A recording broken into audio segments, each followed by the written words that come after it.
Hello students, हम लोग fungi के कल कुछ जनरल कैरेक्टर का डिस्कशन किए थे, जिसमें बताया था मैंने कि फंजाई जो होते हैं वो मोड ऑफ न्यूट्रिशन से बताया था हेट्रोट्रॉफिक होते हैं।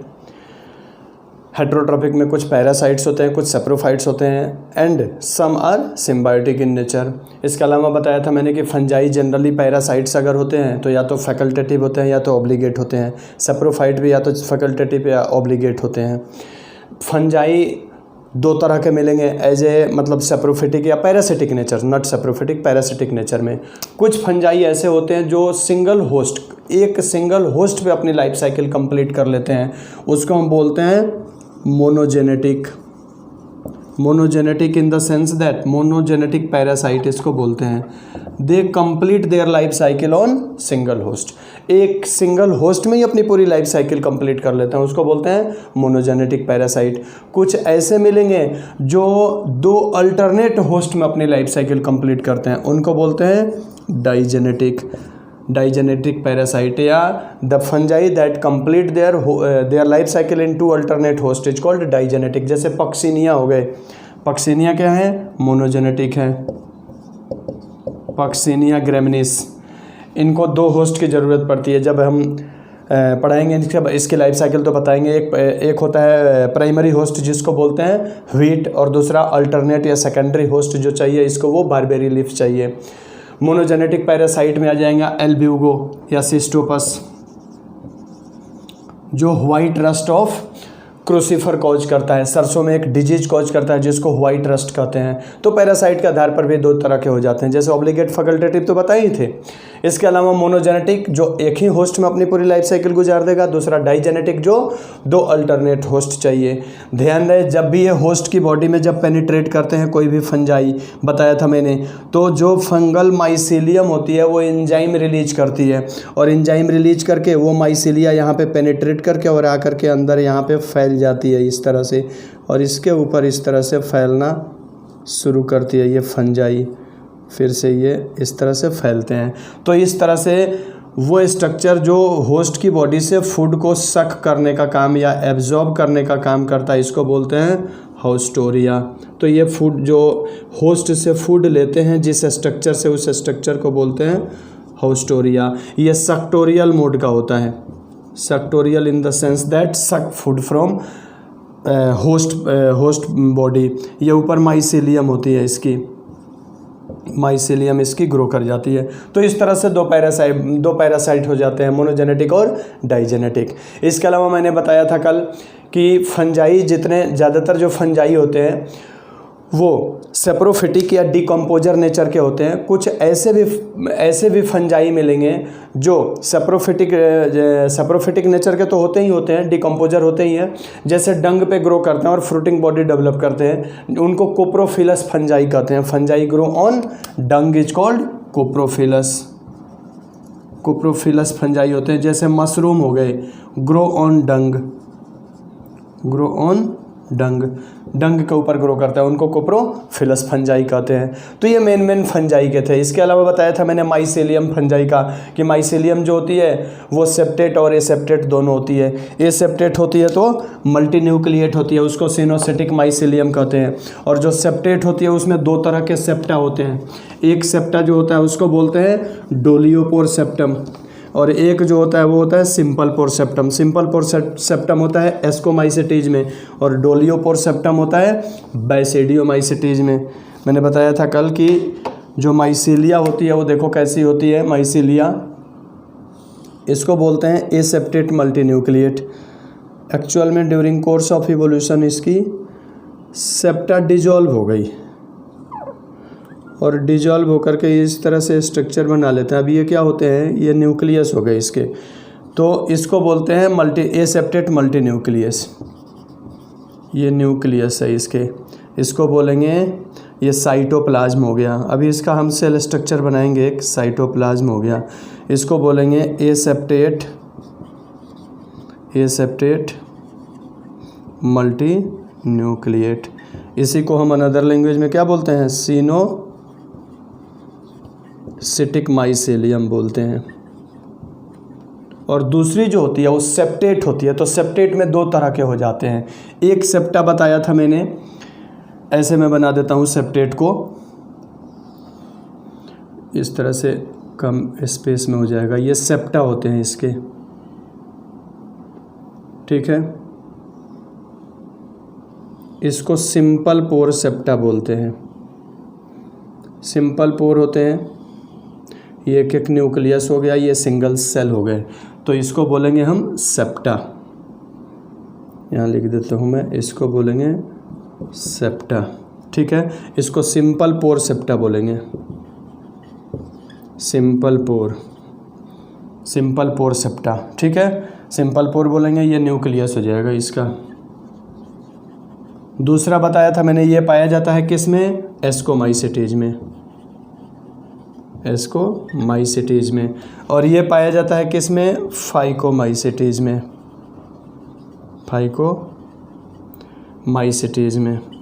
तो ध्यान रहे, जो सिनोसिटिक माइसेलिया होती है वो पाई जाती है फाइकोमाइसिटीज में, एस्कोमाइसिटीज में सेप्टेट होती है, सिंपल पोर सेप्टा होती है, और बैसिडियोमाइसिटीज में क्या होता है, डोलियोपोर सेप्टा होती है। इस तरह से सेप्टा होते हैं।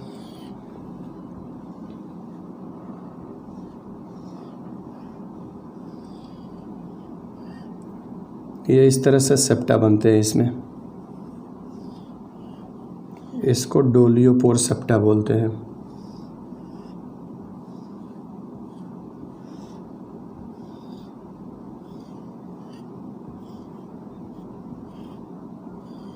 ये डोलियोपोर सेप्टा है, ये पाया जाता है बैसिडियोमाइसिटीज में, इसको बोलते हैं डोलियोपोर सेप्टा,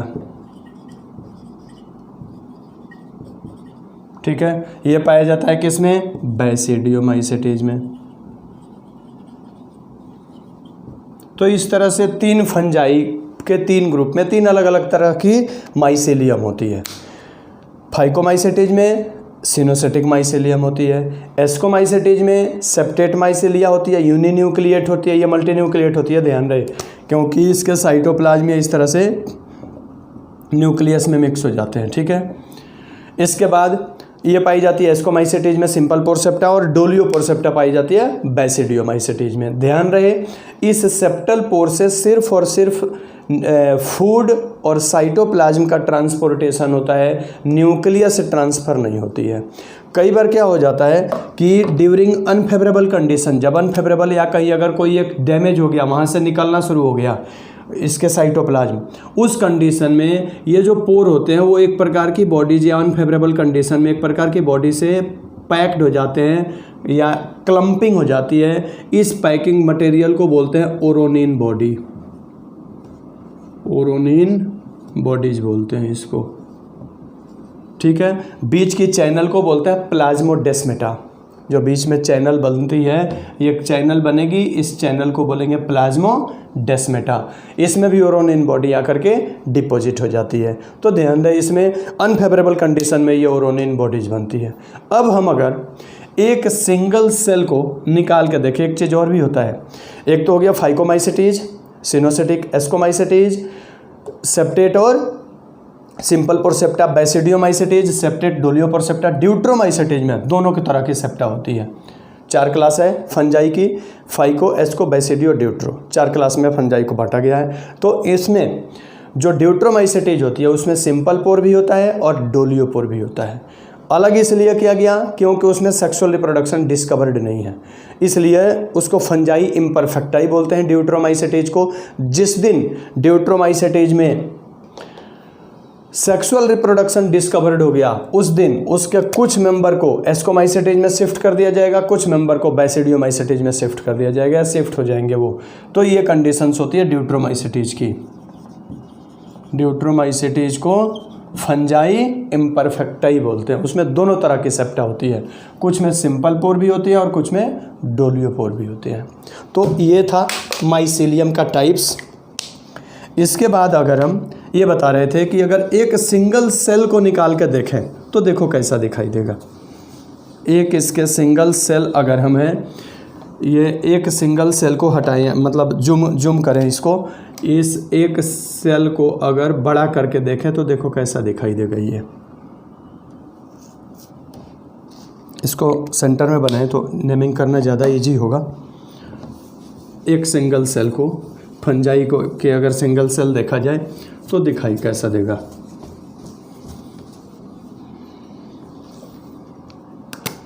एक तो ये सेल वॉल हो गई जो काइटिन की बनी होती है। सेल वॉल के अंदर सेल मेम्ब्रेन के फोल्डेड स्ट्रक्चर होते हैं जिसको हम बोलते हैं सेप्टा।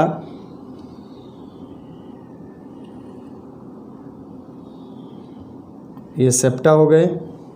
बाहर सेल वॉल हो गया, इधर भी सेप्टा आएंगे।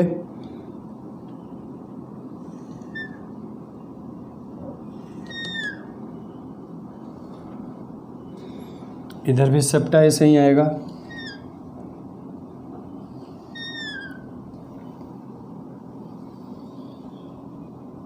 ये एक बीच वाला सिंगल सेल हो गया। ये बाहर हो गए सेल वॉल, ये हो गए सेल वॉल। अंदर वाले हो गए सेल मेम्ब्रेन। ध्यान रहे सेल मेम्ब्रेन ही फोल्ड होकर क्या बनाते हैं, सेप्टा बनाते हैं। और ये सेप्टा का क्या हो गया, सिंपल पोर हो गया, सिंपल पोर हो गया। क्लियर। इसी में सेंट्रली लोकेटेड एक न्यूक्लियस होता है। यहाँ पे एक न्यूक्लियस होता है।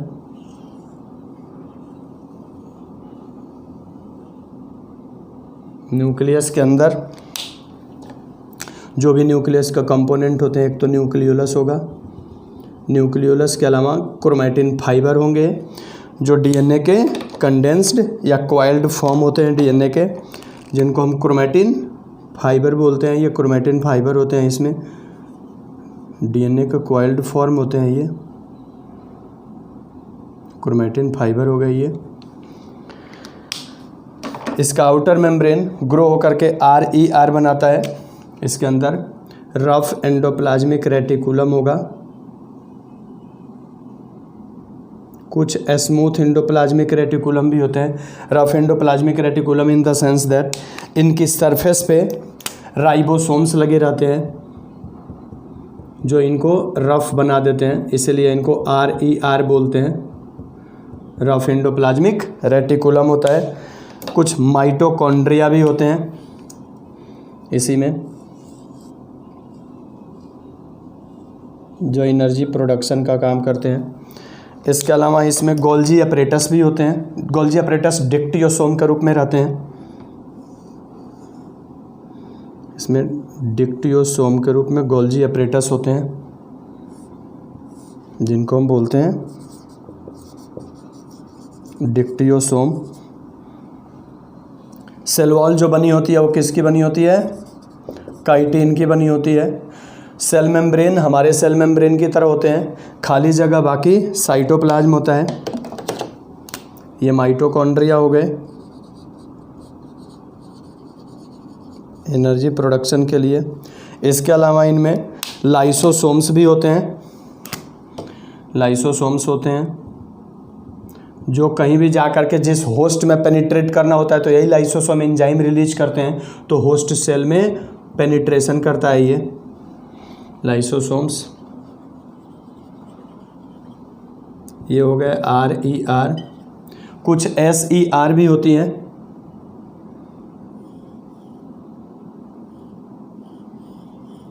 इसमें RER के साथ साथ SER भी होते हैं। इसके खाली जगह जितना है ये सारे के सारे साइटोप्लाज्म होते हैं। कुछ में लिपिड या ये कह लो स्टोर्ड फूड होते हैं। स्टोर्ड फूड के रूप में लिपिड होते हैं इसमें। ये स्टोर्ड फूड हो गए, इनके लिपिड होता है। ये ग्लाइकोजन होता है, मेनली ग्लाइकोजन एंड ऑयल होता है इसका स्टोर्ड फूड। ये लिपिड ग्लोब्यूल कह लो या लिपिड ड्रॉपलेट कह लो। फूड स्टोर लिख दो, सबसे बेस्ट रहेगा। ये फूड स्टोर होता है इसका, फूड स्टोर होता है। ग्लाइकोजन के पार्टिकल्स होते हैं। ये सेंट्रली लोकेटेड न्यूक्लियस हो गई है। न्यूक्लियस के अंदर क्रोमैटिन फाइबर्स होते हैं जो बना रखा है। न्यूक्लियोलस उसके अंदर है, इसके अंदर ये क्रोमेटिन फाइबर हो गए, क्रोमेटिन फाइबर, न्यूक्लियोलस, तो ये तमाम सेल्स के स्ट्रक्चर होते हैं। खाली जगह पूरा साइटोप्लाज्म होता है, बाकी सब भरा रहता है इसमें, ऐसा नहीं है। ये पूरा साइटोप्लाज्म, इसमें ड्रॉपलेट्स के रूप में साइटोप्लाज्म भरा रहता है। ये कभी ये ग्राउंड पार्ट जितना होता है उसको सबको साइटोप्लाज्म फुलफिल करने का काम करता है, ग्राउंड पार्ट को। और भी कई सारे पार्ट्स होते हैं, ये मैंने तो एक एक पार्ट्स बना दिए, पूरा भरा रहता है ये सेल्स, खाली जगह कुछ नहीं होता है इसमें। तो ये एक सिंगल सेल है फंजाई का। क्लियर? बताया था मैंने पैथोजेनिसिटी इसकी कि सबसे पहले ये होस्ट सेल में जाएगा, चिपकेगा, चिपकने के बाद ये लाइसोसोम लाइसोजाइम रिलीज करता है, वो होस्ट सेल की सरफेस को पेनिट्रेट करेगा। पेनिट्रेट करने के बाद उसमें अपनी माइसेलिया को ग्रो करा देगा। वही माइसेलिया स्वेल होकर हाउस्टोरिया बना लेगी, जो फूड एब्जॉर्ब करना शुरू कर देती है किसी होस्ट सेल से। या अगर कोई डिकम्पोज करना है मटेरियल, वहाँ भी यही कंडीशंस इनकी शुरू हो जाती है। तो ये था single cell of fungi. Fungi का ये सिंगल सेल था। इसके बाद फंजाई में जो पढ़ना है हम लोगों को, मैंने जनरल कैरेक्टर बता दिया था, उसको प्रीवियस लेक्चर को देख लेंगे तो उसमें सारे जनरल कैरेक्टर इसके पता चल जाएंगे। फंजाई का ओरिजिन कैसे हुआ, क्या क्या कैरेक्टर्स होते हैं फंजाई के। यहाँ सेल स्ट्रक्चर हो गया। इसके बाद जो फंजाई का है वो है रिप्रोडक्शन। तो आइए रिप्रोडक्शन देखते हैं फंजाई का कि ये रिप्रोड्यूस कैसे करते हैं। फंजाई में जनरली देखा जाए 3 तरह का रिप्रोडक्शन होता है। एक होता है वेजिटेटिव, दूसरा एसेक्सुअल और तीसरा सेक्सुअल। एक्चुअल में वेजिटेटिव जब भी होगा तो फ्रेगमेंटेशन से होगा, फ्रेगमेंटेशन हो जाता है। कई बार माइसेलिया टूट जाती है और जब टूटेगी तो उससे न्यू माइसेलिया बन जाती है। Asexual most common method of reproduction है फंजाई का, जो स्पोर्स के थ्रू बनते हैं। 2 तरह के स्पोर्स फंजाई में बनते हैं, माइटोस्पोर्स और मियोस्पोर्स। और तीसरा होता है सेक्सुअल, जो प्लाज्मोगेमी, कैरियोगेमी और मियोसिस के थ्रू होता है। तो इस तरह से रिप्रोडक्शन फंजाई में 3 तरीके का होता है। Reproduction fungi रिप्रोड्यूसेज by vegetative. Vegetative बताया था मैंने अभी किसके थ्रू होगा, फ्रेगमेंटेशन। फ्रेगमेंटेशन होता क्या है फ्रेगमेंटेशन में कि अगर कोई माइसीलिया है, जैसे ये माइसीलिया हो गई, ये मान लो सपोज दैट ये कोई अगर माइसेलिया हो गए। अब अगर यहाँ से ये माइसेलिया टूट गई और टूट करके ये माइसेलिया क्या हो गई कि अलग हो गई। अब ये माइसेलिया जर्मिनेट हो जाएगी और जर्मिनेट होकर के फिर से न्यू फंजाई बना लेगी, या फिर से न्यू फंजाई बन जाएगा। तो उसको बोलते हैं फ्रेगमेंटेशन। यानी माइसेलिया टूट के मेन प्लांट बॉडी से अलग हो जाएगा और फिर से नया बना लेगा, तो उसको बोलते हैं हम फ्रेगमेंटेशन। जो मोस्ट कॉमन होता है वो है एसेक्सुअल रिप्रोडक्शन, जिसको हम बोलते हैं स्पोर फॉर्मेशन। वेजिटेटिव में तो सिर्फ और सिर्फ फ्रेगमेंटेशन होता है जी। फ्रेगमेंटेशन के बाद जो सेकंड है वो है asexual. Asexual reproduction most common type of reproduction in fungi. Most common asexual जो होता है ये मोस्ट कॉमन होता है, and with the help of या by means of various spores. अब इनमें कौन कौन से स्पोर्स होते हैं ये देखते हैं। ध्यान रहे, इसके स्पोर्स जो होते हैं जनरली नॉन मोटाइल होते हैं, कुछ के स्पोर्स मोटाइल होते हैं। Asexual spores generally non motile होते हैं। तो देखते हैं इनमें कौन कौन से स्पोर्स बनते हैं। स्पोर फॉर्मेशन, एसेक्सुअल जिसके थ्रू होता है उसको बोलते हैं हम स्पोर फॉर्मेशन। अब देखो कौन कौन सा स्पोर फॉर्मेशन फंजाई में होता है। अगर कुछ मोटाइल स्पोर बनेंगे तो उसको बोलते हैं जूस्पोर्स। जूस्पोर्स, जूस्पोर्स जो होते हैं ये मोटाइल होते हैं। मोटाइल होते हैं क्योंकि इनमें फ्लैजिला होता है या ये फ्लैजिलेट होते हैं। Motile due to presence of flagella. ये बनते हैं किस में, तो फाइकोमाइसेटीज के मेंबर में बनते हैं। अब कैसे होते हैं जूस्पोर्स? जू means animal, spores means spore, animal like spore होते हैं। इस तरह से होते हैं जूस्पोर्स। कुछ तो ऐसे होते हैं, कुछ जूस्पोर्स इस तरह से होते हैं। अब इनमें फ्लैजिला देखो, कुछ के जो फ्लैजिला होते हैं ये फ्लैजिला स्मूथ होते हैं, ये फ्लैजिला जो होते हैं ये कैसे होते हैं, स्मूथ होते हैं। तो जो फ्लैजिला स्मूथ होता है उसको बोलते हैं विप्लेस, विप्लेस। और कुछ के फ्लैजिला क्या होते हैं कि स्पाइनी होते हैं, लाइक दिस।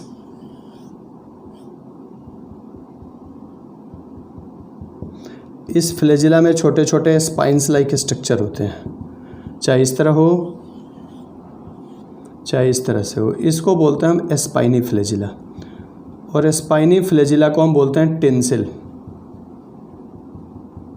इसको बोलते हैं स्पाइनी। ये फ्लैजिला क्या है, स्पाइनी है।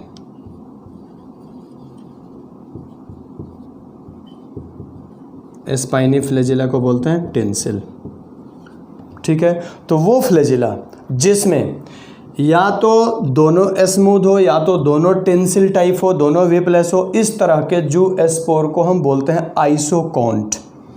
इसको बोलेंगे isoquant. Iso means same, can't means flagella, having same flagella.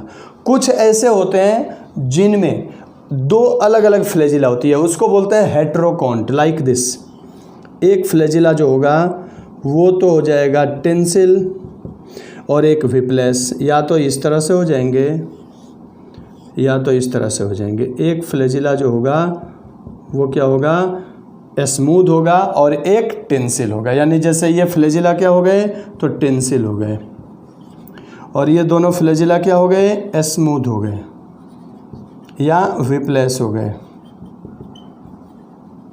तो जो विप्लेस और टेंसिल दोनों एक साथ हो तो उसको बोलते हैं हेट्रोकॉन्ट, हेट्रोकॉन्ट। तो इस तरह से दो तरह के जूस्पोर बनते हैं फंजाई में, या तो आइसोकॉन्ट बनते हैं या तो हेट्रोकॉन्ट बनते हैं। आइसोकॉन्ट में या तो स्मूथ होगा, विप्लेस होगा, या तो स्पाइनी होगा या टेंसिल होगा। हेट्रोकॉन्ट में one flagella is smooth while other flagella is tensile. तो ये जूस्पोर होते हैं, बनते किस में, फाइकोमाइसेटीज के मेंबर में बनते हैं, फाइकोमाइसेटीज के मेंबर में बनते हैं, बाकी कहीं ये नहीं बनते हैं। बाकी अदर क्लासेज जैसे एस्को है, बेसिडियो है, ड्यूट्रो है, उसमें नहीं बनते हैं। फाइकोमाइसेटीज में जू मोटाइल स्पोर बनते हैं। जूस्पोर्स के बाद जो दूसरे स्पोर्स हैं वो है स्पोरेंजियोस्पोर्स। एक चीज़ और भी है, जूस्पोर ध्यान रहे, इसमें जब भी स्पोर बनेगा तो वो स्पोर जो किसी सैक लाइक स्ट्रक्चर के अंदर बने तो उसको बोलते हैं इंडोस्पोर, और जो सैक लाइक स्ट्रक्चर के बाहर बने तो उसको बोलते हैं एक्जोस्पोरियम। दो तरह का स्पोर फॉर्मेशन होता है इसमें, अभी उसको भी बता देता हूँ मैं। एक होता है किसी न किसी मतलब स्पोरेंजियम के अंदर बने तो उसको बोलेंगे इंडोस्पोर, और जो स्पोरेंजियम के बाहर बने उसको बोलते हैं एक्जोस्पोर। स्पोर फॉर्मेशन दो तरह का हो जाता है, एक होता है एक्जोस्पोरियम या एक्जोस्पोर्स, एक्जोस्पोर्स, और दूसरे होते हैं इंडोस्पोर्स। एक्जोस्पोर्स जब भी बनेगा आउटसाइड में बनेगा, लाइक दिस। जैसे इसमें मान लो सपोज दैट अगर कोई माइसीलिया है,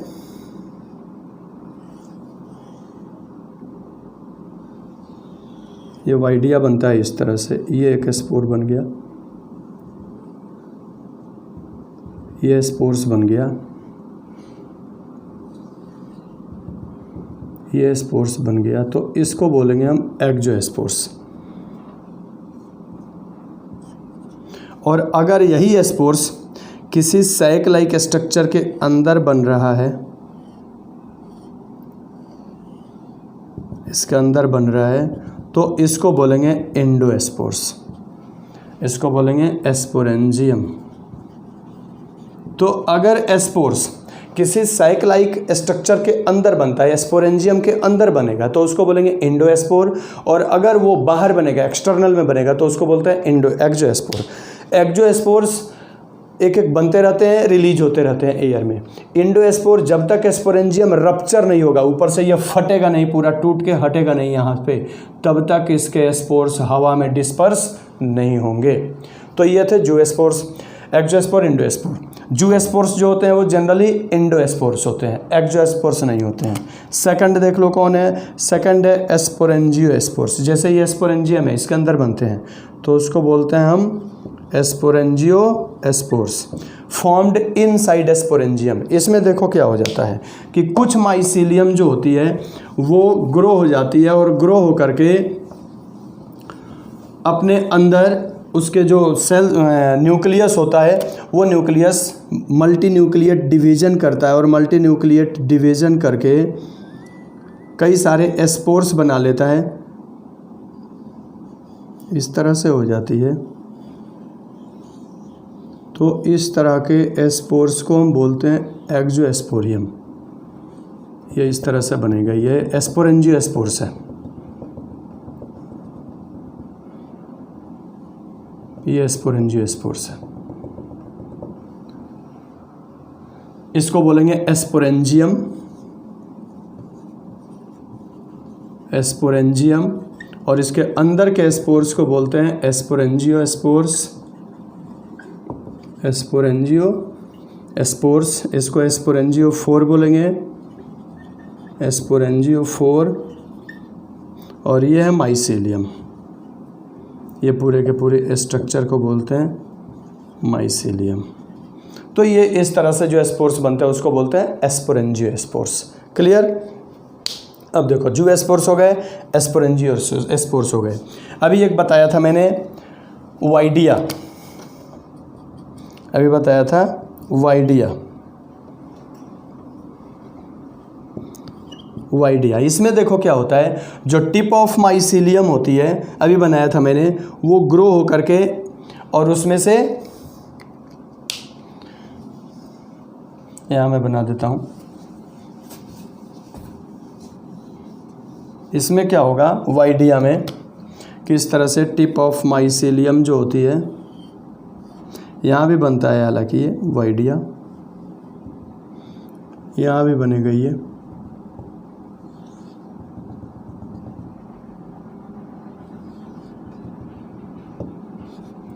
ये है वाइडिया।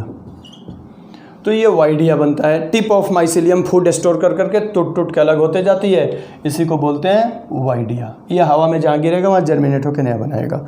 एक रेस्टिंग स्पोर बनता है जिसको बोलते हैं क्लेमाइडोस्पोर्स, क्लेमाइडोस्पोर्स। इसमें देखो क्या होता है कि माइसीलियम फूड स्टोर करना शुरू कर देती है। जैसे ये माइसीलियम है, इस तरह से ये फूड स्टोर करना शुरू कर देगी और इसी के अंदर स्पोर बनना शुरू हो जाएंगे, उसको बोलते हैं हम क्लेमाइडोस्पोर्स। ये क्लेमाइडोस्पोर्स बनना शुरू हो जाएगा, ये है क्लेमाइडोस्पोर्स। रेस्टिंग स्पोर होती है जनरली, ये क्लेमाइडोस्पोर्स बनती है ये। तो ये रेस्टिंग स्पोर्स बनती है मेन में। तो कौन कौन हो गया, जूस्पोर्स हो गए, ये मोटाइल होते हैं, बाकी नीचे ये तीनों नॉन मोटाइल होती है, ध्यान रहे। एस्पोरेंजियोस्पोर्स हो गए, वाइडिया हो गए, क्लेमाइडोस्पोर्स हो गए, ये मेन स्पोर्स होते हैं। इसका हालांकि ये स्पोर्स जितने होते हैं जनरली वो यूनिन्यूक्लिएट होते हैं, कुछ स्पोर्स इसमें मिलेंगे वो बाइन्यूक्लिएट मिलेंगे, तो कुछ जो मिलेंगे वो बाइन्यूक्लिएट। ये तो हो गए जूस्पोर, एस्पोरेंजियोस्पोर, वाइडिया, क्लेमाइडोस्पोर। इसके अलावा एक स्पोर्स होता है जिसको हम बोलते हैं कोनिडिया, कोनिडिया भी बनता है इसमें। अब कोनिडिया देखो कैसा होता है, एक्चुअल में चेन ऑफ बड होती है कोनिडिया। कोनिडिया जनरली बनता है ये पेनिसिलियम नोटेटम में बनता है। इसके अलावा एस्कोमाइसेटेज के मेंबर्स में इसके अलावा बनता है ये ईस्ट में जनरली बनता है। कोनिडिया देखो होता क्या है, ये इस तरह से स्पोर्स होते हैं इसके, जो टिप पे बनते हैं और चेन में बनते हैं। Chain of bud is called conidia. होता क्या है कि ईस्ट में भी बडिंग से रिप्रोडक्शन होता है और वो बड की कई बार चेन बन जाती है, तो उसी को हम बोलते हैं कोनिडिया। ये पूरे के चेन को हम क्या बोलेंगे, कोनिडिया, कोनिडिया बोलेंगे। ये है तुम्हारा पेनिसिलियम नोटेटम, जिसको हम बोलते हैं पेनिसिलियम नोटेटम है ये पेनिसिलियम है ये पेनिसिलियम में कोनिडिया बनता है। ईस्ट में भी बनता है। अगर ये ईस्ट है एक सेल तो इसी में चेन बनना शुरू हो जाता है बड की। Chain of bud is called conidia. Yeast में भी बनता है कोनिडिया। तो ये जितने स्पोर्स थे, ध्यान दें, अगर देखा जाए तो इसमें खुद से अंदाज़ा लगा सकते हो, ये एक्जोस्पोर है, ये भी एक्जोस्पोर है, ये एंडोस्पोर है, ये भी एंडोस्पोर है। इसके अलावा 3 कैरेक्टरिस्टिक स्पोर बनते हैं। एक बनता है एस्कोस्पोर, दूसरा बनता है बेसिडियोस्पोर। एस्कोस्पोर और बेसिडियोस्पोर 2 बनते हैं, इसको बोलते हैं हम कैरेक्टरिस्टिक स्पोर। ये सब के सब यूनिन्यूक्लिएट होते हैं।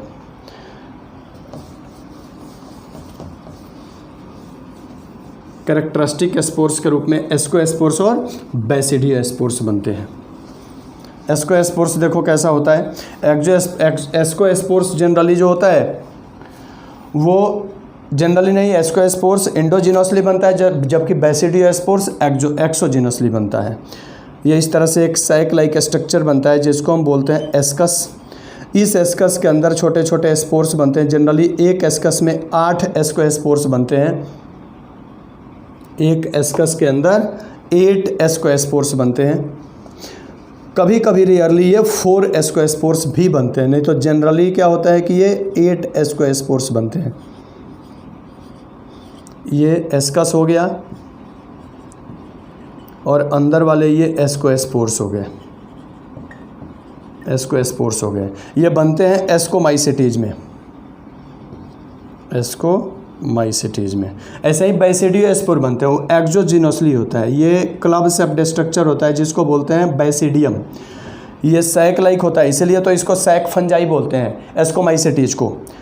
एस्कोमाइसिटीज को क्या बोलेंगे? Sac fungi. खैर ये क्लासिफिकेशन में मैं बताऊंगा। और ये बेसिडियोस्पोर्स है, ये बेसिडियम है। देखो ये बनते कैसे हैं। एक यहाँ पे स्पोर बन गया, ये बेसिडियम। दूसरा स्पोर्स जो होगा वो यहाँ बन जाएगा, ये तीसरा बेसिडियम हो गया। 4 बनते हैं बेसिडियोस्पोर्स, इसके अंदर ये स्पोर्स बन जाएंगे। ये एक्सोजिनसली बनते हैं और एस्कोस्पोर्स एंडोजिनसली बनता है। इसको बोलेंगे क्या? बेसिडियम। और ये जो बने हैं इसको बोलते हैं बेसिडियोस्पोर्स। ये बनता किस में? बेसिडियोमाइसिटीज में। तो ये जितने स्पोर्स होते हैं ये यूनिन्यूक्लिएट स्पोर होते हैं। 3 स्पोर बनते हैं बाइन्यूक्लिएट। एक बनता है टेल्यूटोस्पोर, एसियोस्पोर और यूरिडोस्पोर। ये जितने स्पोर्स बनते हैं वो यूनिन्यूक्लिएट थे अब तक। कुछ बाइन्यूक्लिएट स्पोर्स हैं, उनकी भी डिस्कशन कर लेते हैं। हालांकि पक्सिनिया ग्रेमिनीज की लाइफ साइकिल में ये बाइन्यूक्लिएट स्पोर्स बनते हैं, उनमें भी कैरियोगेमी हो जाता है तो वो बाद में यूनिन्यूक्लिएट हो जाते हैं। अब देखो कौन कौन से ये स्पोर्स हैं। एक है एसिडियोस्पोर्स। देखो ये कैसे होते हैं एसिडियोस्पोर्स। बाइन्यूक्लिएट स्पोर्स होते हैं ये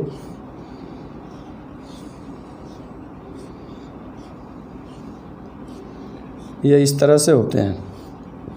इसके अंदर 2 न्यूक्लियस होगा, इसको हम बाइन्यूक्लिएट स्पोर्स बोलते हैं। ये है एसिडियोस्पोर्स, एसिडियोस्पोर्स बोलते हैं इसको, ठीक है। एक होता है यूरिडोस्पोर्स। इसमें देखो क्या होता है, यूरिडोस्पोर्स में भी 2 न्यूक्लियस हो जाते हैं, एक और एक, ये 2 न्यूक्लियस हो जाते हैं। ध्यान दें ये दोनों फ्यूज़ नहीं होते हैं, फ्यूज होते भी हैं तो बाद में ये फ्यूज होते हैं।